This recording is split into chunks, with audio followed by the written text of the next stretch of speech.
Hello friends, Radhe Radhe, जय श्री कृष्णा। कैसे हैं आप लोग? आशा करती हूँ आप लोग बहुत बढ़िया होंगे। मैं भी बहुत बढ़िया हूँ। अभी बज रहे हैं सुबह के 6:30 और मैं ब्रश वगैरह करके आ गई थी किचन में चाय बनाने के लिए, क्योंकि आज भी मेरे बच्चों की वर्कशॉप है और आज लास्ट दिन था। ये फ्राइडे का ब्लॉग है, फ्राइडे को उनकी वर्कशॉप का लास्ट डे था। तो वर्कशॉप जाने से पहले बच्चों को अच्छा खासा लंच बना के देना पड़ता है, तो मैंने सोचा जल्दी जल्दी से सारे काम निपटा लिए जाएं। सुबह जितनी लेट उठो काम उतने लेट हो जाते हैं। और देखिए 6:30 7 o'clock तक मेरे किचन में ना अच्छी खासी धूप आ जाती है। तो आप प्लेटफॉर्म पे देख रहे होंगे कि धूप है। 6:30 to 7 o'clock का बीच का टाइम है और इतने टाइम तक मेरे किचन में धूप आने लगती है और 9 o'clock तक तो इतना गर्म रहता है ये किचन ना। इस किचन में काम करना बहुत मुश्किल हो जाता है। ठंड में जितना आराम है मेरे घर में, गर्मियों में उतनी ही ज़्यादा तकलीफ बढ़ जाती है, क्योंकि गर्मी बहुत लगती है। दोनों तरफ से धूप से पूरा जो दीवारें हैं पूरी वो ना पूरी सिक जाती हैं। दीवारें इतनी हीट हो जाती है, गर्म हो जाती हैं कि जिस रूम में हम लोग रहते हैं उसमें एसी भी चलाते हैं ना, तो दीवारें छुओ तो एकदम गर्म लगती हैं। आप दीवार के पास में बैठेंगे ना तो आपको स्वेटिंग होने लगेगी। एसी में भी इतनी ज़्यादा जो है भाप निकलती है दीवारों से। तो आज मैं बनाने वाली थी ढोकले, और मैं रेडीमेड पैकेट से ढोकले बनाती हूँ, क्योंकि हर चीज़ जो है बना पाना कर पाना बहुत मुश्किल होता है। मुझे रेडीमेड ढोकलों का जो पैकेट आता है ना उससे ढोकले बनाना सही लगता है। बहुत अच्छे बनते हैं, बहुत सॉफ्ट बनते हैं। तो उसकी मैं रेसिपी आपको बताऊँगी। कोई मेजरमेंट नहीं है, सिर्फ घोलो बनाओ। हाँ, बट ये है कि मैं थोड़ा सा उसका फ्राई करने का मेरा तरीका थोड़ा अलग है, जो आपको आगे के ब्लॉग में देखने को मिलेगा। तो मैं ये अपना लेमन वाटर तैयार कर रही थी। मैं काला नमक डाल के पानी पीऊँगी, जो कि बहुत बेकार लगता है, बहुत कड़वा लगता है, पर बहुत फ़ायदेमंद होता है। मेरे लिए तो बहुत ज़्यादा ही अच्छा है। मेरे लिए रामबाण का काम करता है। और बीपी में भी मुझे काफ़ी सही रहता है कि बीपी मेरा लो होता है, तो ये जो पानी मैं पीती हूँ ना, इससे बीपी भी मेरा थोड़ा सा ठीक रहता है। क्योंकि मैं खाने में जो है नमक बहुत कम डालती हूँ। मेरे हस्बैंड जो है नमक बहुत कम खाते हैं, तो मेरी भी आदत हो गई है कम नमक खाने की। और बीपी का प्रॉब्लम है तो नमक की क्वांटिटी जो है आपको बराबर रखनी चाहिए। तो नमक जो है सुबह सुबह मैं 1 चम्मच गर्म पानी में पी लेती हूँ। तो नमक, और वो भी काला नमक, जो कि फ़ायदेमंद होता है। तो इससे मेरा जो बीपी का इशू होता है वो ठीक रहता है। वैसे तो मेरा बीपी लो ही रहता है। मेरी बॉडी जो है ना वो उसी बीपी पर एडजस्ट हो गई है। अब मैं आपको बताती हूँ, मेरा बीपी जो है वो 70 से ऊपर कभी नहीं जाता। बहुत ही रेयर केसेस होते हैं कि 80 वाला 80 पर आ जाए, और 120 वाला तो 100 से ऊपर जाता ही नहीं है। तो 60 और 100 या 70 100 यही रहता है मेरा बीपी, इससे ऊपर नहीं आता। तो मैंने एक बार डॉक्टर को भी दिखाया था। डॉक्टर साहब से मैंने, जो हमारे फैमिली डॉक्टर हैं, उनसे बात की थी, उनसे पूछा था, तो उन्होंने कहा कि तुम्हारी बॉडी जो है ना वो इसी बीपी पर एडजस्ट हो गई है, इसलिए तुम्हें हैबिट हो गई है। अदरवाइज़ इतना जो 60 और 100 होता है, इतने बीपी में तो लोग बीमार हो जाते हैं और हॉस्पिटलाइज हो जाते हैं। तो मेरी बॉडी को हैबिट हो गई है इतने कम बीपी में। बस उसमें उन्होंने कहा था कि दिन में एक बार आप कॉफ़ी पी लिया कीजिए, और नमक की क्वांटिटी जो है वो आप नॉर्मल लीजिए, ना तो ज़्यादा लीजिए कि बीपी लो है तो आप ज़्यादा नमक खाएं, और ना ही कम खाइए, क्योंकि दोनों ही सिचुएशन में जो है आपको नुकसान होगा। तो नमक जो है मैं सुबह काला नमक अपने पानी में पी लेती हूँ, और उसके बाद मुझे जो है गैस, एसिडिटी, किसी भी तरह की कोई प्रॉब्लम नहीं होती है। बहुत ख़राब लगता है गर्म पानी में जब आप काला नमक डाल के पीते हैं। लेमन होने से थोड़ा टेस्ट ठीक हो जाता है, लेकिन मैं उसको दवाई के जैसे पीती हूँ। और अगर आपको दुबले होने के लिए पीना है, मान लीजिए आप अपना थोड़ा वेट लॉस करना चाहते हैं, तो आप रात में जो है लहसुन की कलियाँ पानी में भिगा दीजिए, या पानी में उबाल लीजिए 4 से 5 लहसुन की कलियां, और उस पानी को पीजिए। उसमें नींबू डाल लीजिए, हल्दी डाल लीजिए, उस पानी को पीजिए। उससे भी अच्छा खासा वेट लॉस होता है। देखिए, वेट लॉस किसी भी चीज़ से तब तक नहीं होगा जब तक आप एक्सरसाइज नहीं करेंगे, काम नहीं करेंगे। अपने आप को जब आप थकाएंगे, आपका जो स्वेटिंग होगी, पसीना निकलेगा, पसीना किचन में काम करने से निकलने वाले पसीने से कभी वेट लॉस नहीं होता। पसीना उस कंडीशन में निकलना चाहिए कि आप अपनी बॉडी को जो है ना एक्सरसाइज के द्वारा थकाएं। और उस समय जब जो स्वेटिंग होती है उसमें कहते हैं कि हमारी जो चर्बी होती है, जो एक्स्ट्रा फैट होता है, वो मेल्ट होता है। तो मैं ना आज जब मैं संडे को ये ब्लॉग अपलोड कर रही हूँ, एडिटिंग कर रही हूँ, आज से ही मैंने जो है एक्सरसाइज स्टार्ट की है। अगर आप लोगों को मेरे साथ एक्सरसाइज रूटीन में जुड़ना है, मेरे साथ आप एक्सरसाइज करना चाहते हैं, और तो मुझे कमेंट बॉक्स में कमेंट करके बताइएगा। उसकी मैं अलग से वीडियो लेकर आऊँगी, या फिर लाइव जुड़ करके हम साथ में एक्सरसाइज करेंगे। लास्ट टू लास्ट ईयर यानी 2-3 साल पहले मैंने 67 केजी से अपना वेट जो है 57 केजी तक किया था एक्सरसाइज के द्वारा, बिना किसी डाइट के। जी हाँ, बिना किसी डाइट के। देखिए, होता यह है कि हर इंसान की बॉडी अलग होती है। हो सकता है कि मेरी बॉडी ऐसी है कि थोड़ा एक्सरसाइज करती हूँ, वॉक करती हूँ तो वेट जल्दी से मैं लूज़ कर लेती हूँ। कई लोग होते हैं कितनी भी एक्सरसाइज कर लें, कितना भी डाइट कर लें, बट उनका मेटाबॉलिज्म ऐसा होता है कि उनका वेट लॉस होता ही नहीं है, वेट लूज़ वो कर ही नहीं पाते। तो ऐसी सिचुएशन में आपको जो है ना अपना डाइट अच्छे से रखना चाहिए, प्रोटीन ज़्यादा खाना चाहिए, प्रोटीन पाउडर बिल्कुल यूज़ नहीं करना चाहिए। बस प्रोटीन आपको ज़्यादा से ज़्यादा अपनी डाइट में शामिल करना है और एक्सरसाइज कीजिए, वॉक कीजिए। और सबसे मेन है, आप दुबले हैं या मोटे हैं वो मैटर नहीं करता है, मैटर ये करता है कि आप कितने स्वस्थ हैं। स्वस्थ होना व्यक्ति का बहुत ज़रूरी है। अगर आप स्वस्थ हैं, अपने कामों को पूरी फुर्ती के साथ कर रहे हैं, एनर्जी के साथ कर रहे हैं, वो बहुत ज़रूरी होता है। तो मैं जो है ना काफ़ी स्वस्थ अपने आप को महसूस करती हूँ। जो मैं अपने आस पास लोगों को देखती हूँ तो मैं ये महसूस करती हूँ कि लोग हैं ना जो अपने स्वास्थ्य को लेके काफ़ी परेशान हैं। बहुत से ऐसे लोग हैं जिनको कई तरह की प्रॉब्लम्स हैं। अभी जिनकी एज ज़्यादा नहीं है वो लोग भी कई तरह की प्रॉब्लम से घिरे हुए हैं। तो ये मैं भगवान का शुक्रिया अदा करती हूँ। ये गॉड गिफ्टेड है मुझे, ये कह लीजिए, या मेरा जो खान पान है, जो अपना मेरा जो डेली रूटीन है उस वजह से है। ये किस वजह से है मैं नहीं जानती, लेकिन हाँ, मेरा जो स्वास्थ्य है वो काफ़ी अच्छा रहता है। मैं बहुत ज़्यादा बीमार नहीं होती हूँ। बेड पर तो मुझे लगता है कि साल में एक आध बार ही ऐसा होता है कि मैं 2-3 दिन के लिए मुझे फीवर आ जाए और मैं बिल्कुल भी उठ ना पाऊँ। अदरवाइज़ मुझे ऐसे कोई प्रॉब्लम नहीं है भगवान की दया से। तो अपना जो शेड्यूल है, अपना जो लाइफस्टाइल है ना, वो चेंज कीजिए। जब तक आप अपना लाइफस्टाइल अच्छा नहीं रखेंगे ना, तब तक आप स्वस्थ नहीं रह सकते। आपकी हेल्थ इश्यूज होते ही रहेंगे। जब आप अपने हेल्थ के लिए अवेयर होंगे ना, तभी जो है आपकी हेल्थ अच्छी होगी।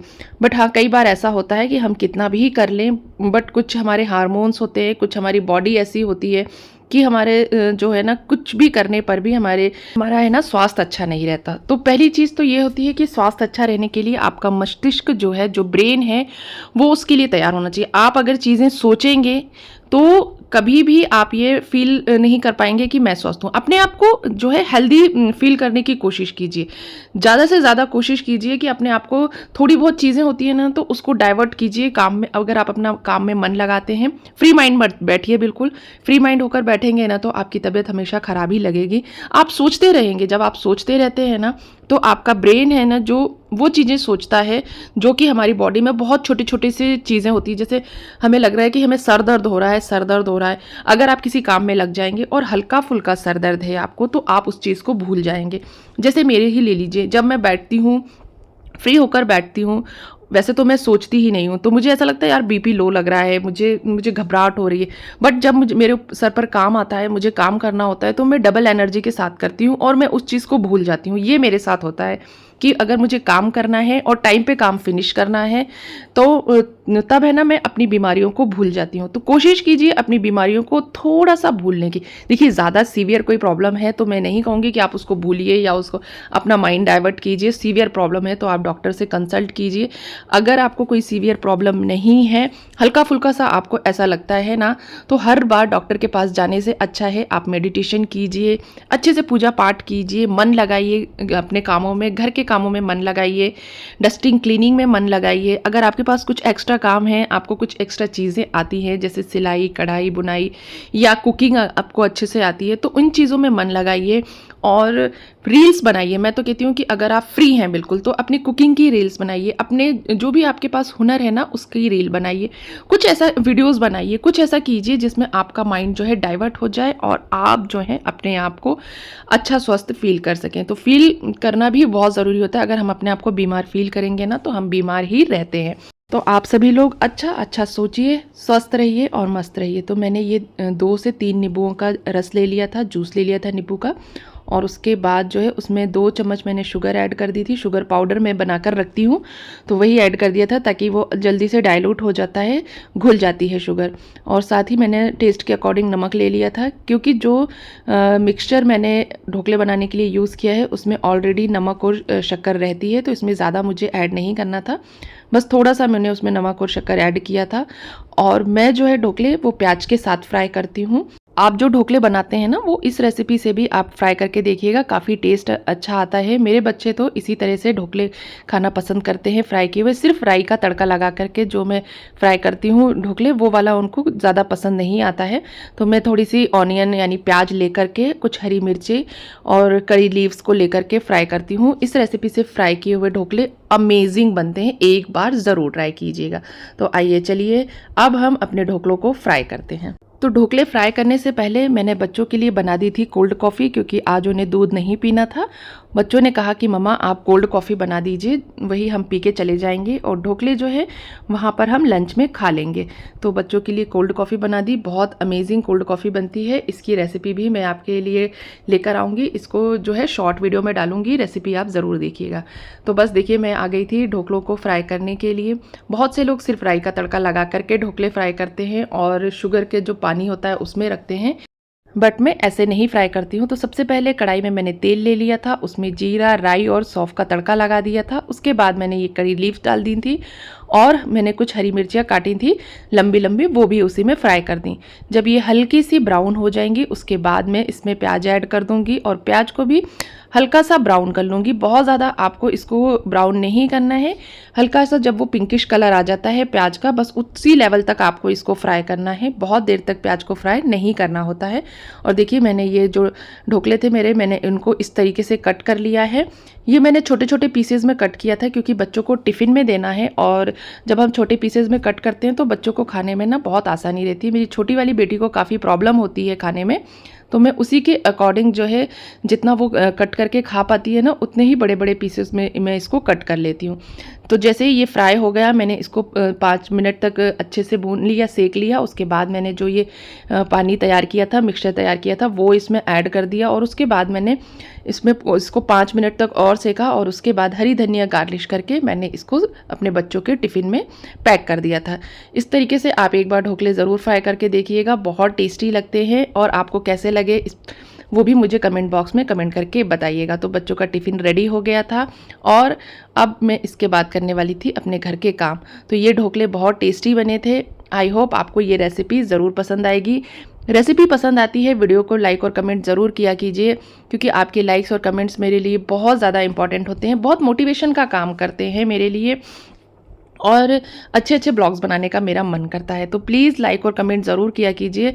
बिल्कुल भी सब्सक्राइबर नहीं आ रहे हैं तो प्लीज़ अपने फैमिली और फ्रेंड्स के साथ इस वीडियो को शेयर कीजिए ताकि कुछ सब्सक्राइबर बढ़ सके। उससे क्या होता है ना कि एक इंकरेजमेंट मिलती है, हमें एक मोटिवेशन मिलता है काम को और अच्छे से करने के लिए। व्यूज़ तो आ रहे हैं, नो डाउट, व्यूज़ में कोई प्रॉब्लम नहीं है, बट जो लोगों ने सब्सक्राइब नहीं किया है वो ही लोग मेरे वीडियोज़ ज़्यादातर देख रहे हैं। जिनने सब्सक्राइब किया है वो बहुत ही कम देखते हैं, और साथ ही न्यू सब्सक्राइबर तो आ ही नहीं रहे हैं। तो आप लोग से मेरी एक रिक्वेस्ट है, जो मेरे रेगुलर वॉचर्स हैं, जो मेरे रेगुलर वीडियोस देखते हैं, वो लोग अपने फैमिली, फ्रेंड्स, अपने रिलेशन में ज़रूर शेयर कीजिए ताकि थोड़े बहुत जो है सब्सक्राइबर बढ़ सके। और बच्चे देखिए वर्कशॉप के लिए चले गए थे। उसके बाद मैं आ गई थी अपने रेगुलर कामों को करने के लिए, और मैं करने लगी थी डस्टिंग। तो डस्टिंग जो है वो मेरा एक रेगुलर वाला काम है। जिस तरीके से हर घर में खाना बनाने का काम होता है ना, मेरे लिए डस्टिंग का काम भी उतना ही इम्पॉर्टेंट है। और बच्चे जब चले जाते हैं ना तो फिर और अच्छे से करती हूँ मैं डस्टिंग। बट आज मैं बहुत ज़्यादा डीप क्लीनिंग नहीं करने वाली हूँ, बस ऐसे ही हल्का फुल्का सा डस्टिंग करूँगी, क्योंकि मैंने अभी तक नहाया नहीं था और मुझे बहुत ज़्यादा गर्मी भी लग रही थी और पूजा के लिए भी लेट हो रहा था। तो मैंने बस जल्दी से फटाफट वाली डस्टिंग की, बहुत ज़्यादा डीप क्लीनिंग नहीं की थी। और डीप क्लीनिंग के लिए मैं संडे का दिन डिसाइड करती हूँ, तो संडे को मैं डीप क्लीनिंग करूँगी, ये मैंने सोच के रखा था। तो मैंने फटाफट से बस हल्की हल्की सी डस्टिंग करी। और ये ब्रश जो ना बहुत काम आ रहा है मेरे, और इससे जो डस्टिंग का मेरा टाइम है ना वो काफ़ी कम हो गया है। तो बस डस्टिंग करके मैं अपनी डाइनिंग के पास आ गई। अब अपनी डाइनिंग को भी सेट करूँगी। तो कई लोगों को ऐसा लगता है कि मेरा घर जो है ना वो बिल्कुल ऐसा ही सेट रहता है। नहीं, मेरा घर भी बहुत फैलता है, बस उसे मैं टाइम टाइम पर सेट करती रहती हूँ। हमेशा उसको, जब भी मैं कोई चीज़ फैली हुई देखती हूँ, इधर उधर देखती हूँ, तो मैं उसे हटाती रहती हूँ, जमाती रहती हूँ और सजाती रहती हूँ। तो ऐसा करने से ये होता है कि आप कभी भी कोई एकदम से जो गेस्ट आ जाते हैं या कोई भी आ जाए तो आपका घर फैला हुआ नहीं रहता है। तो जब से मैं यहाँ शिफ्ट हुई हूँ तो मेरे साथ यही है। बहुत ही रेयर केसेस में ऐसा होता है कि मेरा घर फैला हुआ हो और कोई आ जाए, अदरवाइज़ ज़्यादातर मेरा घर एकदम जमा हुआ और साफ़ सुथरा रहता है जब भी कोई आता है तो। और ऐसा घर जब रहता है और लोग तारीफ़ करके जाते हैं ना, तो बहुत ही ज़्यादा मतलब अंदर से बहुत अच्छा लगता है। और मेरे फ्रेंड्स तो मेरे घर की बहुत तारीफ़ करते हैं। मुझे ना बहुत अच्छा लगता है कि मतलब मेरी जो मेहनत है ना वो सफल हो गई। तो बस मेरी डस्टिंग भी हो गई थी, किचन भी क्लीन हो गया था, नाश्ता बन चुका था, दूध भी बॉईल हो गया था। उसके बाद मैंने नहाया और नहा करके पूजा की। आई होप आपको आज का ये ब्लॉग पसंद आया होगा। ब्लॉग पसंद आया हो तो वीडियो को लाइक और कमेंट ज़रूर कीजिएगा। अपने फैमिली और फ्रेंड्स के साथ भी शेयर कीजिएगा। हम मिलते हैं अगले वीडियो में, तब तक के लिए बाय बाय।